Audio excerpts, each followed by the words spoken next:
Good afternoon, ladies and gentlemen, boys and girls. Welcome back to Of Dice and Third Baseman and another exciting edition of the 1919 National League Game of the Week. Today we've got a meeting of the two hottest clubs in the circuit, the New York Giants, who currently are in first place with a record of 25-15, clear of the Reds by a game and a half, will travel to Weeghman Park in Chicago to face the Cubs, who are in fourth but only 3 games back. The Giants have won 7 of their last 10, and the Cubs have won 8 of their last 10. Today's game features a very interesting pitching matchup. It will be Fred Tony for the Giants against Hippo Vaughn of the Cubs. If those names ring a bell somewhere in the back of your baseball consciousness, it's probably because the two of them are forever linked in baseball immortality for being the protagonists in the only double no-hitter in baseball history. In May of 1917, the two men hooked up when Tony was pitching for the Reds, and each pitched 9 innings of no-hit ball before the Reds finally got to Hippo Vaughn for a hit and a run in the 10th inning to win the game.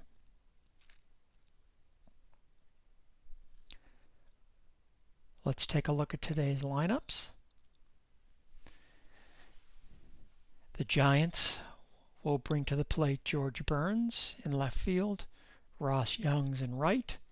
Hal Chase, leading the league in RBIs, will bat third and play first. Larry Doyle is the cleanup hitter. Benny Kauff, who will be the subject of today's Deadball portrait at the 7th inning stretch, will bat fifth and play center field. Heine Zimmerman plays third base. Art Fletcher at shortstop. Lou McCarty is behind the plate. And the 30-year-old right-hander Fred Tony is on the mound for the Giants.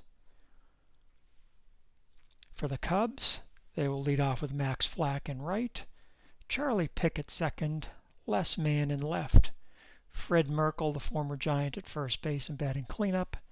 Dode Paskert will patrol center field and bat fifth. Charlie Deal is at third. Pete Gilduff is at shortstop. Bill Killefer is the catcher. And 30-year-old left-hander Hippo Vaughn takes the mound for the Cubs, currently leading the league in earned run average at 1.72. You can notice from the year-to-date stats the Giants' offense has just been head and shoulders above the rest of the league. They have 3 players, Chase, Doyle, and Zimmerman, in the top 5 in the league in runs batted in. And Doyle is second in the batting race by percentage points. Without further ado, let's head down to the field and get today's game underway.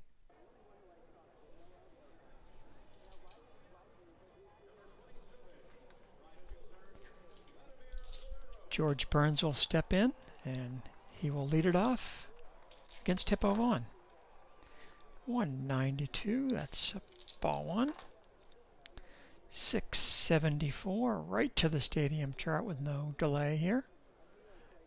And that'll be lined up the middle for a single.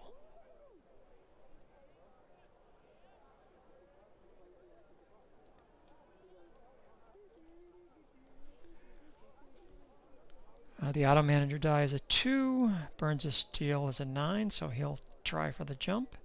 He's a steal 9 against a hold 6, so he needs a 7 or better to go. He is going.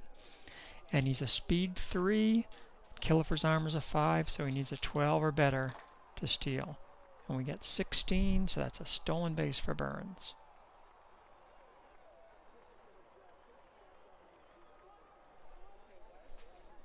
That'll put a runner at second and nobody out for Ross Youngs.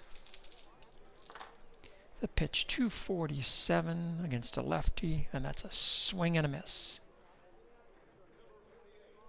So Vaughn bounces back with the swinging third strike, and that brings up Hal Chase. Batting .329 with 3 doubles, 3 triples, and 2 home runs. 627, back to the stadium chart, and he skies that one to center field.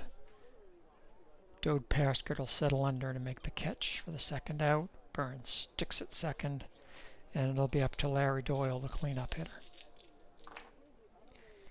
382 to Doyle, and he will pop that one up on the infield. Pete Kilduff takes 2 steps to his left. He's under it. He pounds the glove and puts it away, and that retires the side. So the Giants get a man to second with nobody out but fail to score. And the Cubs will come to the plate in the bottom of the first in the person of right fielder Max Flack. 239 on the season. Does have 15 steals. 384, and that's a bouncer to second. Fielded cleanly by Doyle and over to first for 1 away. And Charlie Pick steps in at 292, 237 against a lefty. That's a bouncer to first. Chases up with it and flips to Tony covering.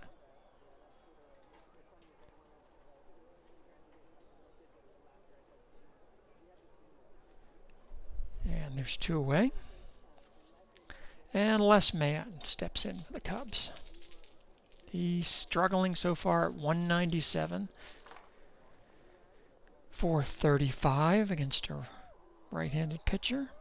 And that's tapped back to the mound. No problem for Tony. He takes a few steps towards first and underhands it to Chase, and the Cubs are retired in the first. And that'll bring up center fielder Benny Kauff, the Giants. 319, that's a swing and a miss. Second strikeout of the day for Hippo.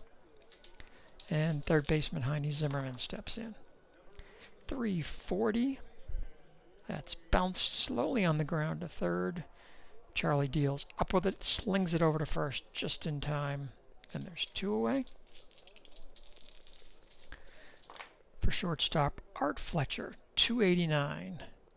And Fletcher gets good wood on that to left field. He's a power 1. So that's 4 to left. And that'll fall in for a base hit.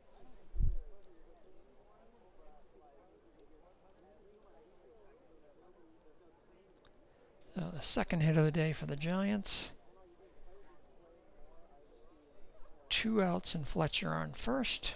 That'll bring up Lou McCarty.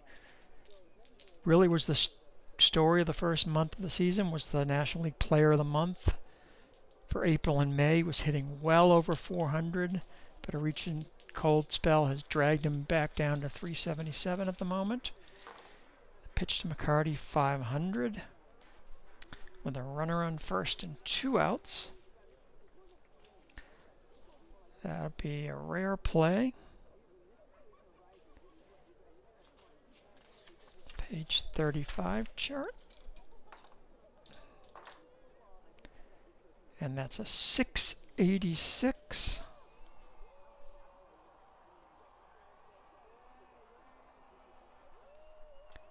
That's a single to right field. If the white die is higher than right field, right fielder's fielding. The white die is an 8. Flack is a 7 fielding in right field, so it's going to be a single to right and an error that allows Fletcher to take third.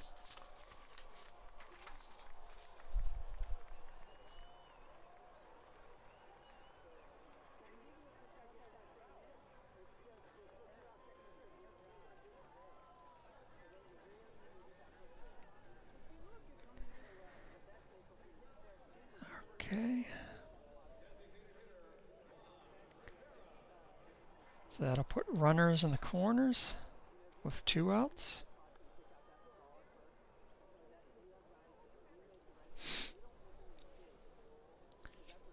But the pitcher's spot at the plate.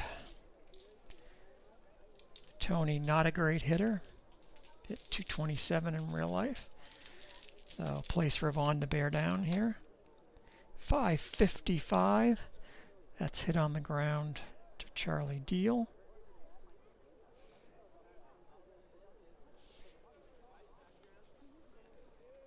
He's a range 5, so he'll scoop that up and throw it to first for the out that retires the side. So the Giants threaten again. They get another runner in scoring position and fail to capitalize. And we go to the bottom of the second in a scoreless game. And Fred Merkel will lead it off for the Cubs. 6:52 at home. That's a 6:62. And that's a tapper back to the box. It'll be fielded by Tony, and he flips it over to first. For out number 1.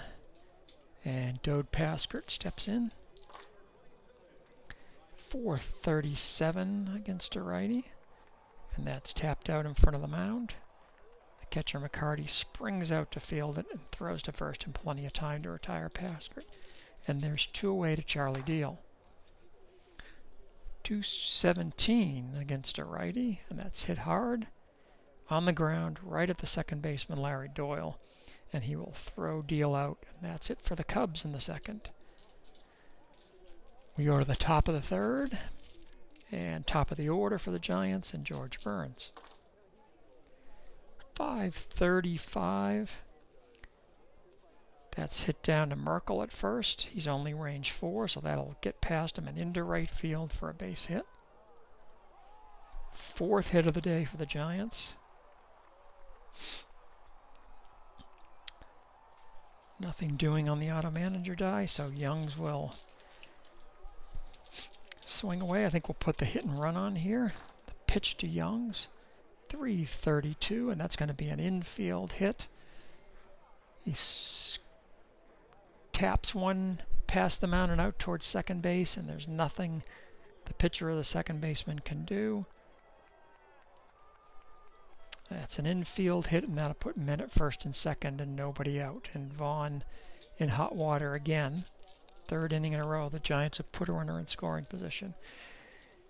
And that'll bring up the big RBI man, Hal Chase. We will resist the urge to sacrifice here, and Chase will swing away. 137, that's a 337. And Chase is going to hit a little tapper this time down to third base, and there'll be no play for Charlie Deal. So 2 infield hits in succession load the bases for the Giants with nobody out, with the cleanup hitter Larry Doyle coming up.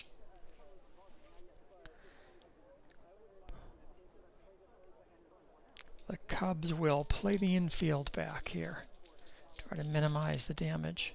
The pitch to Doyle. 396. And that's hit well by Doyle out to left field. But it's not going to be enough to get out of the yard. It's caught by Les Mann in left. And George Burns will tag up and score. And the Giants take the lead 1-0. So 1 away, runners at first and second, and Benny Kauff at the plate. 446 against a lefty, and that's stuck grounder to second. Pick will flip to Kilduff at the bag at second to force the runner at first. Youngs moves to third. Kauff now at first with 2 away, and Heine Zimmerman with a chance to pick up another run for the Giants. 582. That's skied out to Paskert in center. He's range 3, so he makes the catch but barely, and that'll retire the side.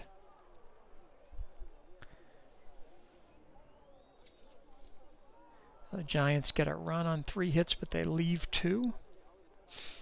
And they take a 1-0 lead into the bottom of the third, where Pete Kilduff will lead it off for the Cubbies. 399 to Kilduff, and he hits that out to left field. A couple of steps back for George Burns, and he'll make the catch.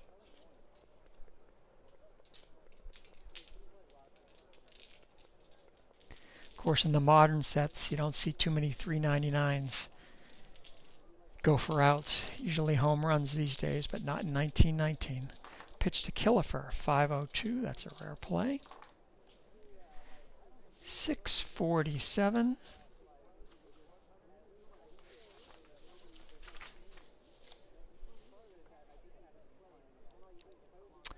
That's foul behind the plate, where it's caught by McCarty as he falls into the dugout. No runners on, so it's a foul out to the catcher. A nice play by McCarty.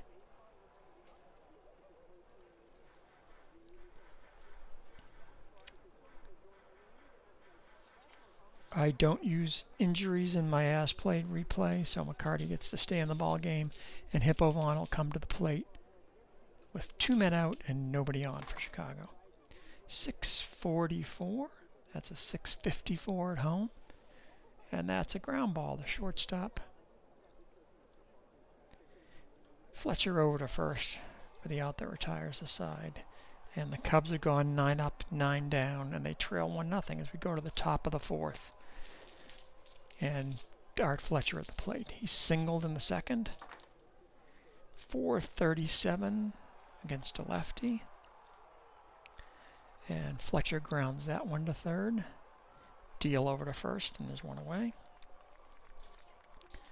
McCarty, who singled his first time up. 6:15. That's popped up on the infield, where it'll be taken routinely by the second baseman, Charlie Pick. And there's two away. And Tony will get his second chance at bat. Grounded out to third his first time up. 676. And Tony will hit one into right field for a base hit.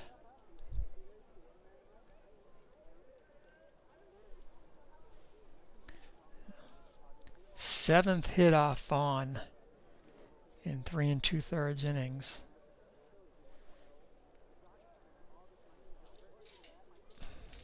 So far in the replay this season, he's only allowing 8.3 hits per 9 innings, so this is pretty unusual. But the Giants' offense is relentless for this time, for this era. Burns will step in with a runner at first. That's a 422 against a lefty, and that's ball 4. Burns had a fantastic sense of the strike zone, and they're now 2 on for Ross Youngs. 545. That's hit down to Pick at second base. He's a range 5, so he'll scoop that up and fling it over to first for the out that retires the side. As the Giants get no runs on a hit and leave 2 more,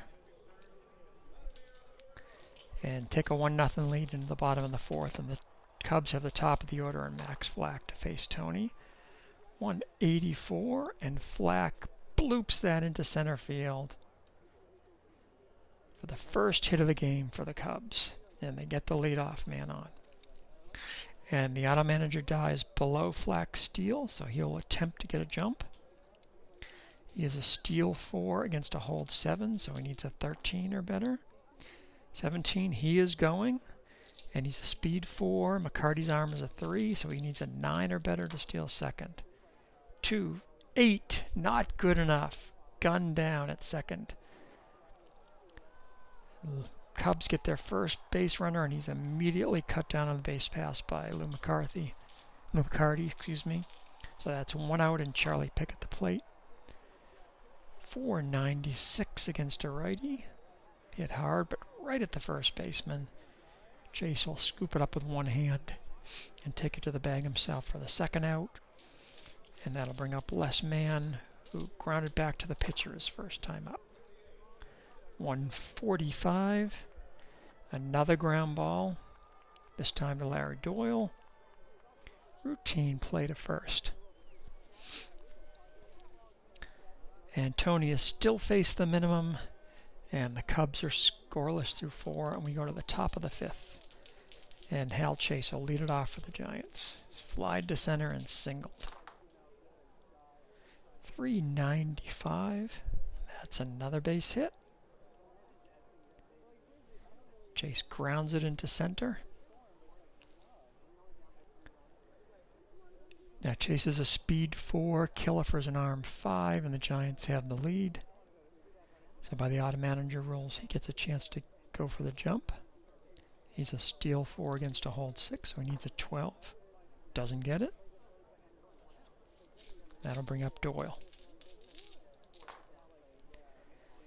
228 against a lefty. And that's a single to right field. Burns will stop at second. Again, 2 on, nobody out for New York. 9 hits so far off Hippo.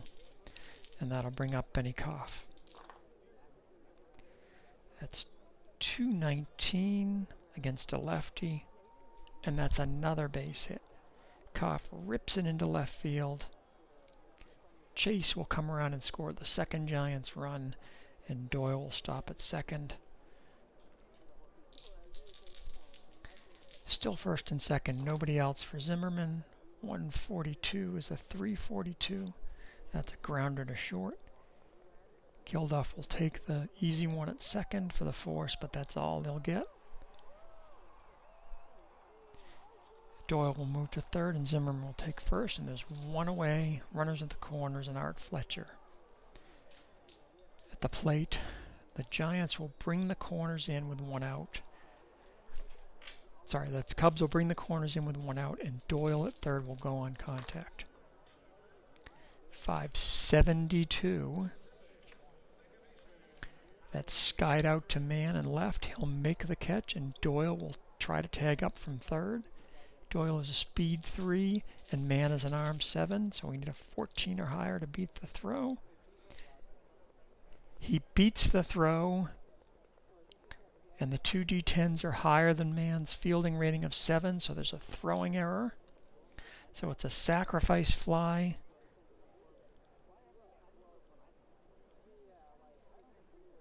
For Fletcher.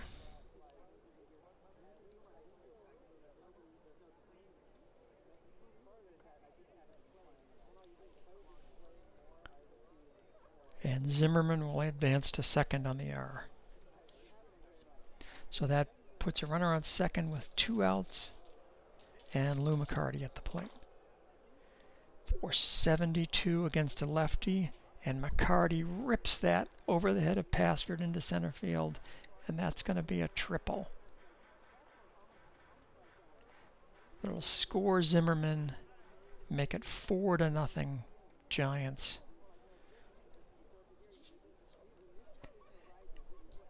The 11th hit for the Cubs, and Hippo's been no mystery today. He'll try to get out of it by retiring the pitcher here with McCarty on third and 2 outs. Pitch 523. And Killefer frames that beautiful for a call third strike that ends the inning. But the Giants score 3 times on 4 hits and leave a man to take a 4-0 lead. And it looks like a lot of work to go for the Cubs, who only have 1 hit in 4 innings off Fred Tony so far. And Merkel will get it started. 592. That's hit out to Ross Youngs. He's range 6, so that's a routine fly to right. Paskert. 406, and he'll draw a walk. So first walk of the game for Tony. And that'll bring up Charlie Deal with a man on base. 296. And he hits that one well to left. That's 14 and his power 1, so that's 15 to left. But that'll be caught by the left fielder, George Burns. So he hit it well, but right at the left fielder, and there's 2 outs. And Kilduff will stand in for the Cubs. 302, and that's going to be a swing and a miss. First strikeout of the game for Tony.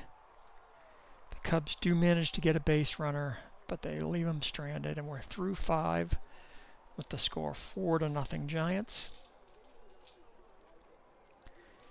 And Burns comes up for the 4th time, and we're only in the 6th inning of the game.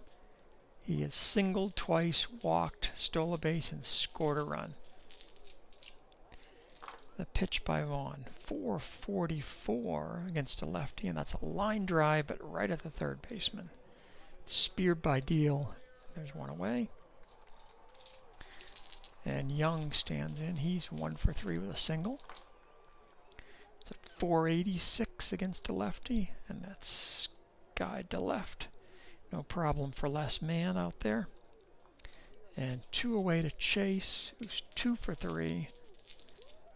2 singles and a run scored. 525 to Kauff, and that's popped up in foul ground behind the plate. Kauff tosses the mask away and makes the catch. And Vaughn finally has a 1-2-3 inning in the 6th as the Cubs go quietly. And Kauff will lead it off for Chicago in the bottom of the 6th, still trailing by 4. 421 against a righty, and that's a little tapper in front of the mound. McCarty again comes out to get it and throws to first. The first out. And Vaughn will step in. He grounded to short his first time. 157. Vaughn is a contact 1. That's a swing and a miss. And top of the order, Max Flack, who has the only Cub hit. That was a single in the 4th, after which he was immediately caught stealing. Tony pitches 378, and Flack hits it pretty well, but right at Doyle at second base on 1 hop. Larry fields it and throws to first, and down go the Cubs quickly again. Nothing on nothing. And the Giants come up in the top of the 7th, leading by a score of 4-0. Vaughn will face Doyle. 327. And that's a slow roller down the third baseline. There's going to be no play for Charlie Deal. And it's an infield hit for Doyle, his second hit of the game. And the Giants have the leadoff man on for Benny Kauff. 134, that's a 334. And another slow roller. This one past the mound and out to shortstop. Kilduff fields it, throws to first, and Kauff beats the throw for another Giant infield hit. And that'll put 2 men on with nobody out. And Zimmerman up, and the Giants will put the bunt on here. That's 10, 14, and Zimmerman is a bunt 6, so that's 20. And that's going to be a perfect sacrifice, 3-4. Moves the runners to second and third with 1 out and Fletcher at the plate. The Giants will bring the infield in, and Doyle at third will be going on contact. 4-11 to Fletcher. That's a 4-6. With the infield in and the runner going on contact, there's a potential play at the plate. So the second baseman Pick has an arm 1, and Doyle at third is a speed 3. So we'll need a 12 to cut him down at the plate. 3, 7, and 9. They do not get him. So that's a fielder's choice. Doyle safe at the plate for the 5th Giant run. Hippo is now subject to fatigue. That'll put runners at first and third with 1 out, and McCarty at the plate. Now the Cubs will bring just the corners in, and Kauff at third will still go on contact. 145, that's a 345. So that's 6-4. The shortstop was back, so that's a force out at second. Kauff will score the 6th run.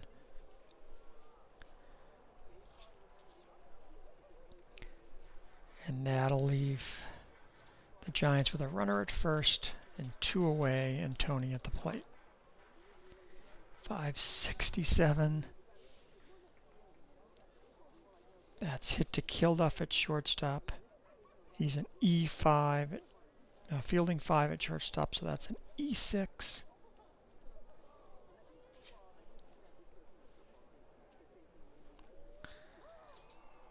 First and second, 2 away for Burns. 183. That is ball 4 to load the bases. And I think that might be it for Vaughn. So the Cubs will go to the bullpen.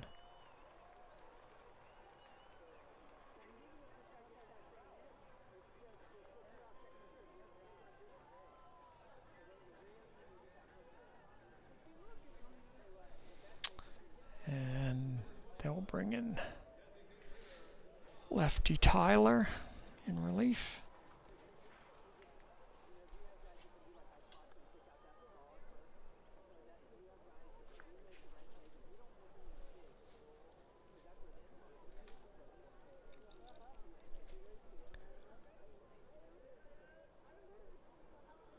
And he'll face Ross Youngs with the bases loaded and 2 away here in the top of the 7th.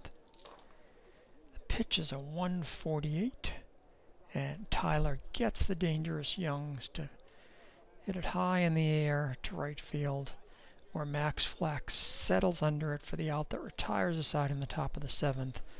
But the Giants get 2 more on 2 more hits and leave 3 more runners. And we go to the 7th inning stretch with the score: New York Giants 6 and the Chicago Cubs 0. And we'll be back to the game right after this. In this week's Deadball portrait, we're going to get to know New York Giants outfielder Benny Kauff. Benny Kauff, once referred to as the Ty Cobb of the Federal League, was a 6-tool athlete. In addition to possessing all 5 of the usual tools on the diamond, he also had a swagger and a joie de vivre off the field that endeared him to fans and teammates. While he never lived up to the hype that followed him after 2 7-win seasons in the Rebel Federal League, he was a fine player for the Giants for 4 seasons before his career ended controversially with a ban from the game, resulting from alleged ties to both game fixing on the field and criminal activities off of it. Benjamin Michael Kauff was born in January of 1890 on the Ohio side of its border with West Virginia, the son of a miner descended from German immigrants. Kauff left school at age 11 to join his father in the mining business, and even then his physical prowess was of note. Described as a miniature Samson, he spent 7 years working in the mines while playing for local amateur teams on the weekends. He played a variety of positions, and he got his first professional shot as a pitcher in the Class D Virginia Valley League in 1910.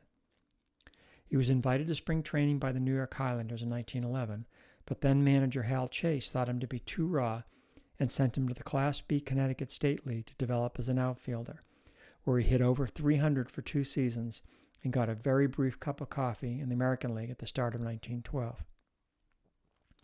In 1913, he led the Class B Eastern Association in hitting at .345, where the Cardinals saw him and purchased his contract with the plan to place him at their American Association club in Indianapolis for the following season. It turned out that Kauff did play in Indianapolis in 1914, but not in the minor leagues. The new Federal League franchise in the city swooped in and offered him a big pay raise, and he couldn't resist jumping. He immediately became the star attraction of the Federal League, playing center field, leading Indy to the pennant, and leading the league in batting average, runs, hits, and stolen bases. The Giants signed him on a 3-year deal prior to the 1915 season, but his acquisition was protested by the Boston Braves on the grounds that he was ineligible as a result of playing in the Outlaw League. And the president of the National League agreed and voided the contract.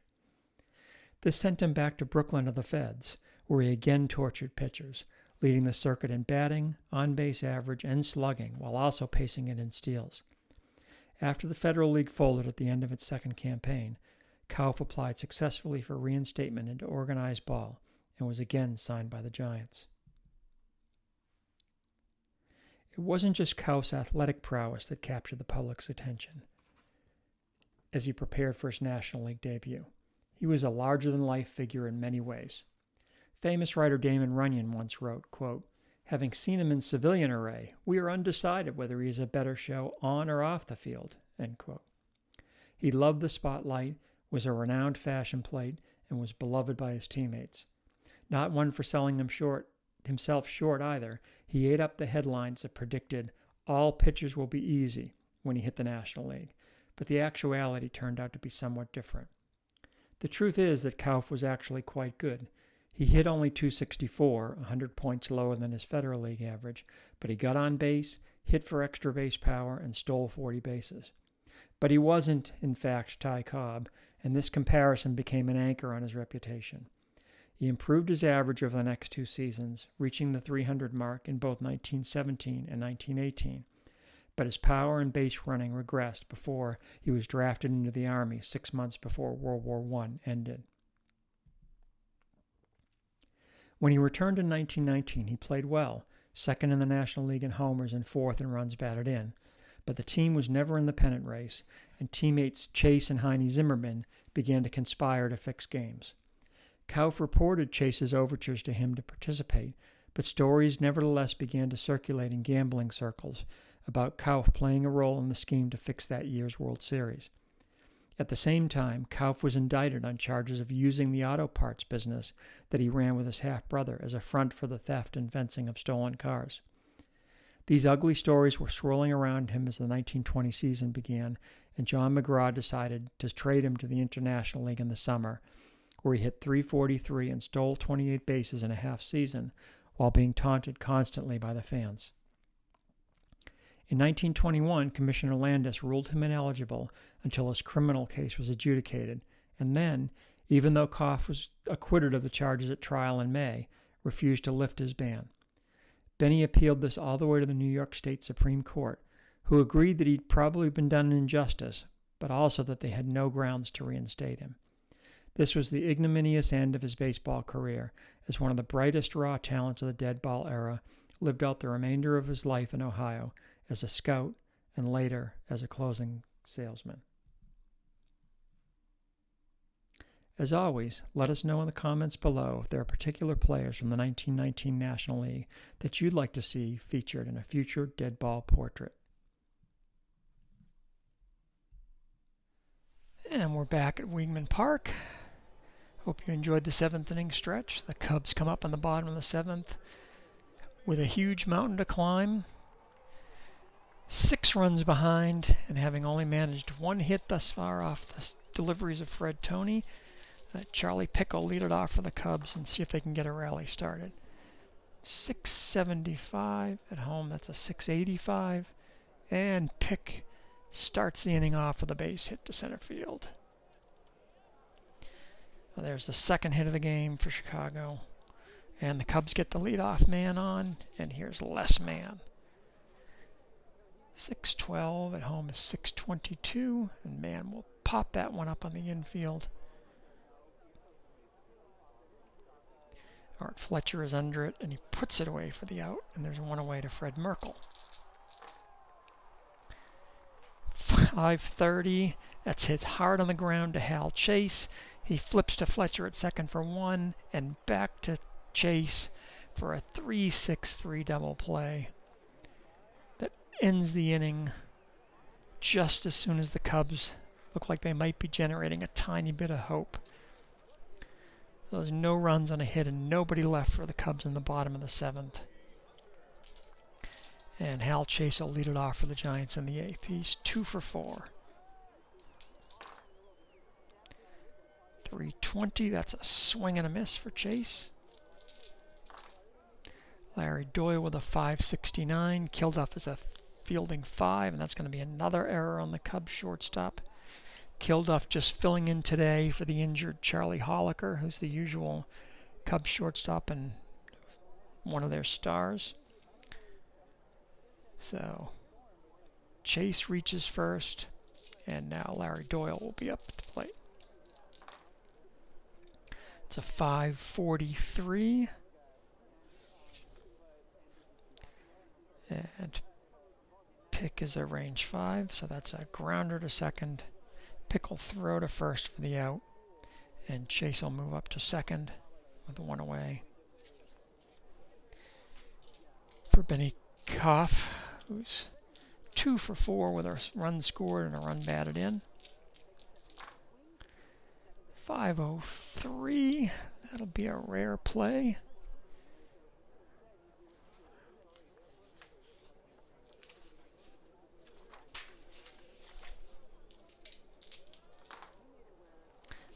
552.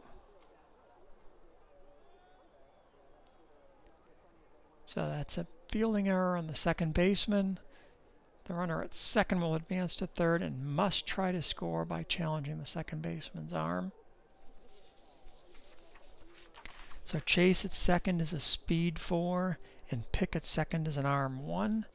So Chase will need a 7 or better to score. 5 and 3 is 8, and he does score. So that's an error on Pick. And Chase comes all the way around from second to score the 7th Giants run. And that'll put Kauff at first with 1 away. And Zimmerman at the plate. That was the 4th error of the day by the Cubs. They're certainly not doing themselves any favors with the defense, although the way Tony's pitching won't seem to matter that much. The pitch to Zimmerman, 455 against the lefty. And Zimmerman hits that sharply. 1 step to the left for Kauff.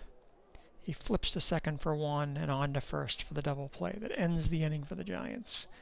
They get a run on no hits and leave nobody. Tack on a 7th run and we go to the bottom of the 8th. The Cubs are now staring at a 7-run deficit, and Paskert will lead off against Tony. 624. At home is a 634. And Tony is now subject to fatigue. The 634, so that's a ground ball to second base.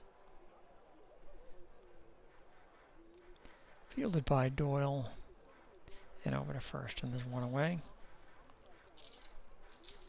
Charlie Deal is 0 for 2. He's grounded to second and flied to left. 608. At home is a 618. And Deal pops that up to shortstop. Routine play for Fletcher, and there's 2 outs. And Kauff comes to the plate for the Cubbies. 338. And Kauff hits that on 2 hops back to the box.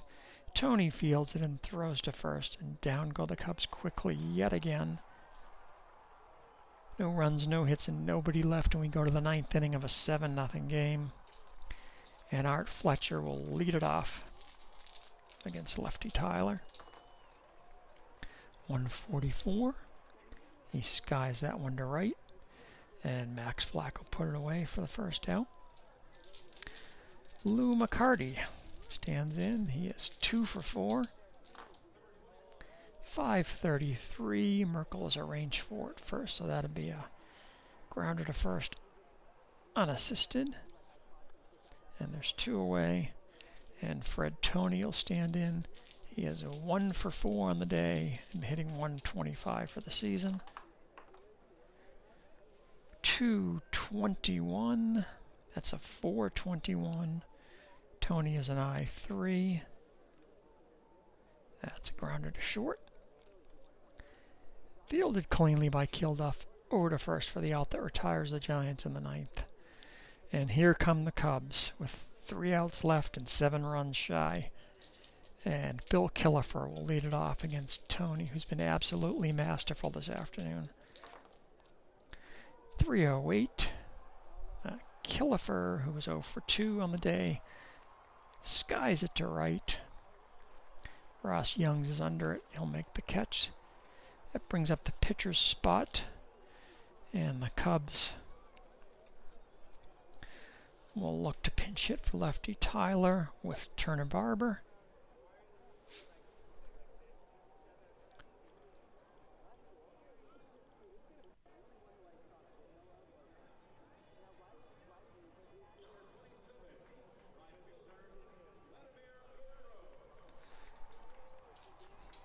The outfielder is hitting .339 in sort of half-time duty so far this season, so he can certainly swing the bat.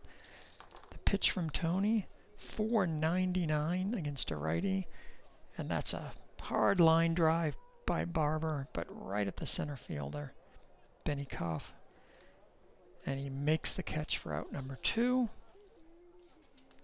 Cubs down to their last out. Now bring the top of the order, Max Flack. He's grounded to second. Singleton was caught stealing and grounded to second once more. Tony looks in for the sign and he delivers. 282. Flack hits that one well. Out to right field.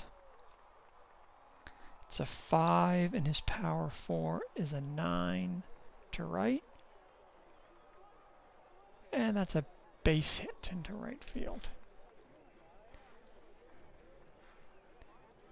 So, third hit of the game for the Cubs, 2 of which have come off the bat of Max Flack. And the Cubs stay alive for another batter, and that batter will be Charlie Pick. He's got the other Cubs hit, a single in the 7th inning. Tony kicks and deals, 198, and Pick will sky that one in the air to left field. George Burns is under it, and he makes the catch. That'll retire the side and end the ball game, and the Giants win convincingly in Chicago to maintain their hold on first place in the National League. The Giants had 7 runs on 13 hits, and they played flawless ball in the field. The Cubs had no runs on only 3 hits, and they made 4 errors behind Hippo Vaughn. The winner was Fred Tony. The loser was Hippo Vaughn. Other than Tony, the batting star of the game for the Giants was, well, they had 13 hits, so a number of guys did well, but Larry Doyle had 2 hits, an RBI, and scored 2 runs. So that's it from Weeghman Park for today. The Giants beat the Cubs. Thanks for joining us here on A Dyson Third Baseman. And until the next time we meet, we will see you later.